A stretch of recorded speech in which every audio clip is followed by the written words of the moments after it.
"Dad, are bugs good to eat?" asked the boy. "Let's not talk about such things at the dinner table, son," his father replied. After dinner, the father inquired, "Now, son, what did you want to ask me?" "Oh, nothing," the boy said. "There was a bug in your soup, but now it's gone." The story of the prodigal son is so famous that many artists have made paintings. Among them, the painting of Rembrandt is outstanding. The picture of your bulletin is his painting. It is an oil painting. It is likely completed within the 2 years of his death in 1669. Rembrandt was moved by the parable in 1636. And since then, he began to make a variety of drawings, etchings, and paintings on the theme. Almost during 33 years, he was preoccupied with the parable, the prodigal son. Finally, before his death, he was able to make a painting of the prodigal son titled "The Return of the Prodigal Son." The painting of the Rembrandt has impressed so many Christians.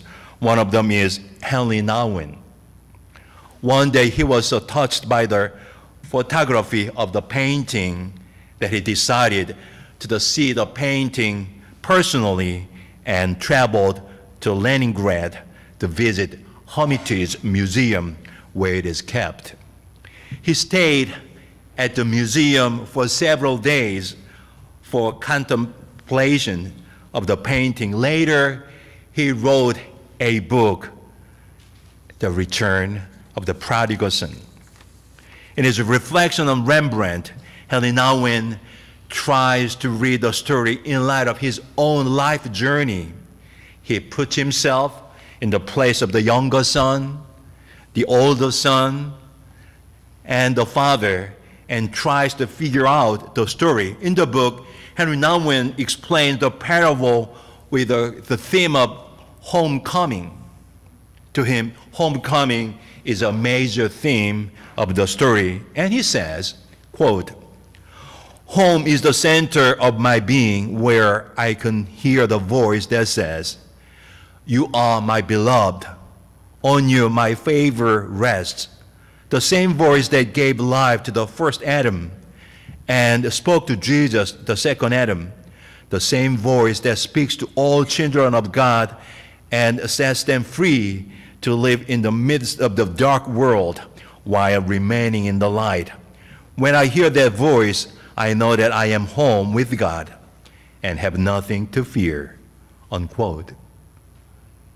Henry Nouwen interpreted his life journey as a journey of homecoming and encouraged readers to go back home. To both Rembrandt and Henry Nouwen, return, going home, is a major theme of the prodigal son story. There is a very similar story. I don't know where the story comes from, but when I was young, I heard the story. You might have heard the story as well. If you know the origin of the story, please let me know. Let me summarize the story just briefly. Once upon a time, there was a man who really wanted to find happiness. He began to travel many places in the world to search for happiness. He asked many people where happiness is. They gave him the direction where to go. Whenever he got directions, he went there. He went to many places and met many people. Unfortunately, he couldn't find happiness at all. In disappointment, he came back home. Ironically speaking, at home, he found happiness.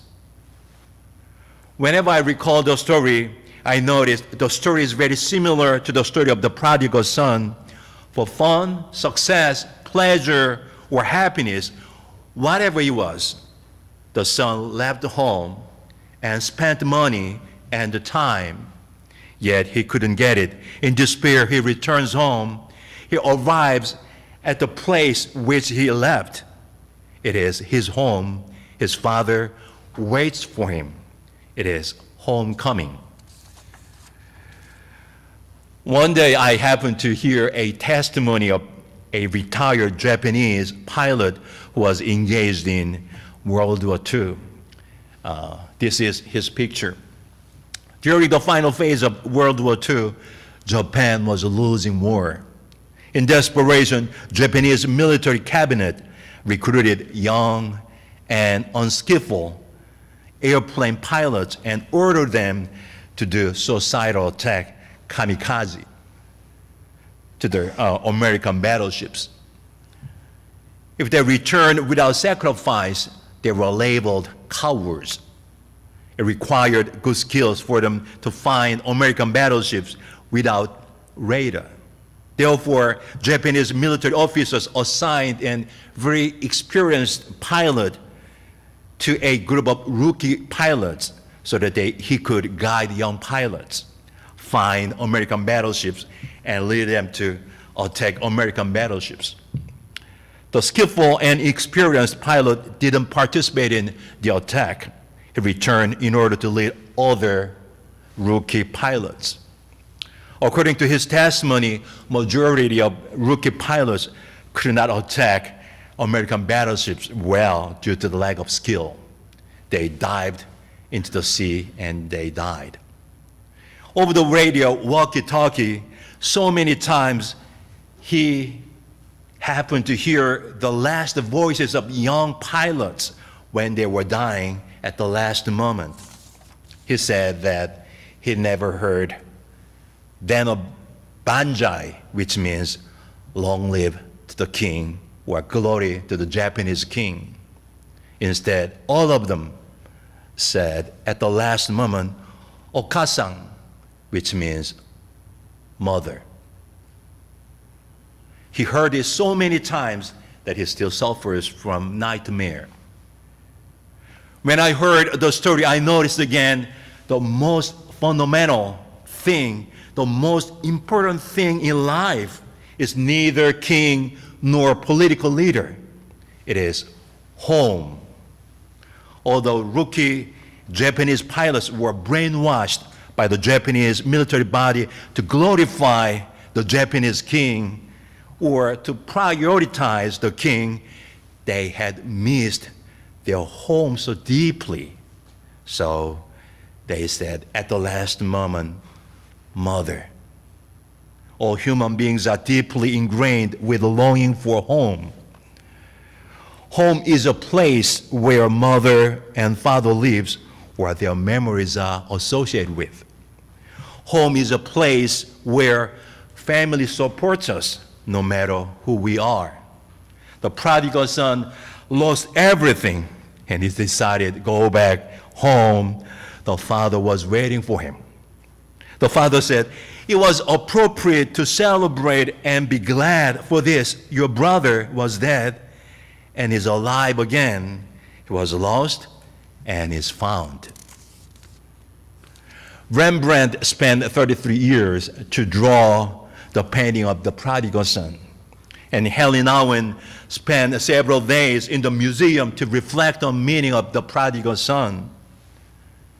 Today, why don't we meditate on it in light of our own life journey?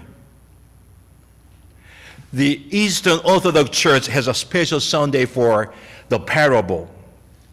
They have the Sunday of the prodigal son, and the church traditionally spends one Sunday fully to grasp the meaning of the prodigal son, the parable. The church reads the story of the prodigal son and fully meditate on it. Therefore, so as my conclusion today, let me read one verse of the Orthodox Church's hymn. It reads,